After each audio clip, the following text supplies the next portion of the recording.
Hello ಎಲ್ರಿಗೂ ನಮಸ್ಕಾರ. ನಾನು ನಿಮ್ಮ ಗೌರೀಶ್ ಮಾತಾಡ್ತಾ ಇದ್ದೀನಿ. ಅಂತೂ ಇಂತೂ ಡೇ 3 ಸ್ಟಾರ್ಟ್ ಆಯಿತು. ಇವತ್ತು ಏನು ಆರಂಭದಿಂದ ಲಿಂಟಲ್ ಮೇಲೆ ಅಥವಾ ಬೇಸ್ಮೆಂಟ್ ಮೇಲೆ ಇಟ್ಟಿಗೆಯನ್ನು ಕಟ್ಟುವಂಥ ಒಂದು ಪ್ರಕ್ರಿಯೆ ಆರಂಭ ಆಗುತ್ತೆ. ಆಲ್ಮೋಸ್ಟ್ ಆಲ್ 1000 ಇಟ್ಟಿಗೆ, ಸಿಮೆಂಟ್ ಇಟ್ಟಿಗೆಯಷ್ಟು ನಾವು ತೊಗೊಂಡಿದ್ದೀವಿ.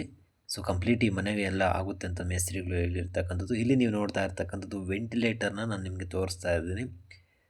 ಸಾಕಷ್ಟು ದುಡ್ಡನ್ನು ಉಳಿಕೆ ಮಾಡಬೇಕು ಅನ್ನೋ ಒಂದು ಇಂಟೆನ್ಷನ್ನಿಂದ ಈ ರೀತಿ ಮಾಡಿದ್ದೀನಿ. ಇದ್ರ ಬಗ್ಗೆ ನಿಮಗೆ ಅನಿಸುತ್ತೆ ದಯವಿಟ್ಟು ತಿಳಿಸಿ. ಕಿಟಕಿ ಅಥವಾ ಏನು ಐರನ್ ಅಥವಾ ವುಡ್ಡಲ್ಲಿ ಮಾಡಿಸೋದಕ್ಕೆ ಹೋದರೆ ಖರ್ಚು ಜಾಸ್ತಿ ಬರುತ್ತೆ ಅನ್ನೋ ಒಂದು ಉದ್ದೇಶದಿಂದ ಈ ರೀತಿ ಮಾಡಿಸಿರ್ತಕ್ಕಂಥದ್ದು. ನಾನು ಆಗಲೇ ಹೇಳಿದ್ದ ಫಸ್ಟ್ ವೀಡಿಯೋದಲ್ಲಿ ಇದು ರೇಷ್ಮೆ ಹುಳು ಮನೆಗೆ. ಆ ಒಂದು ಕಾರಣದಿಂದ ಖರ್ಚನ್ನು ಆದಷ್ಟು ಕಡಿಮೆ ಮಾಡುವಂಥ ಒಂದು ಪ್ರಕ್ರಿಯೆ ನಮ್ಮದು. ನೀವು ನೋಡ್ತಾ ಇರ್ತಕ್ಕಂಥದ್ದು ವರ್ಕ್ ಪ್ರೋಗ್ರೆಸ್ಸು 3ನೇ ದಿನದ ವರ್ಕು ಆರಂಭ ಆಗಿರ್ತಕ್ಕಂಥದ್ದು. ಆಲ್ಮೋಸ್ಟ್ ಇನ್ನೊಂದು 3 ಡೇಸಲ್ಲಿ ಲಿಂಟಲ್ ಲೆವೆಲ್ಗೆ ಇದು ಕಂಪ್ಲೀಟ್ ಆಗುತ್ತೆ. ಅದೊಂದು ಮಾತಿದೆ, ಮನೆ ಕಟ್ಟಿ ನೋಡು ಮದುವೆ ಮಾಡಿ ನೋಡು ಅಂತ. ಅದರದೇ ಆದಂತಹ ಒಂದು ಅರ್ಥ ಇದೆ ಅಂತಲೇ ಹೇಳ್ಬೋದು. ಯಾಕಂದರೆ ಮನೆ ಕಟ್ಟೋದು ಅಷ್ಟು ಸುಲಭದ ಮಾತಲ್ಲ. ಹಾಗಂತ ಮದುವೆನೂ ಅಷ್ಟೇ ತುಂಬ ಕಷ್ಟ ಆಗಿರ್ತಕ್ಕಂಥದ್ದು.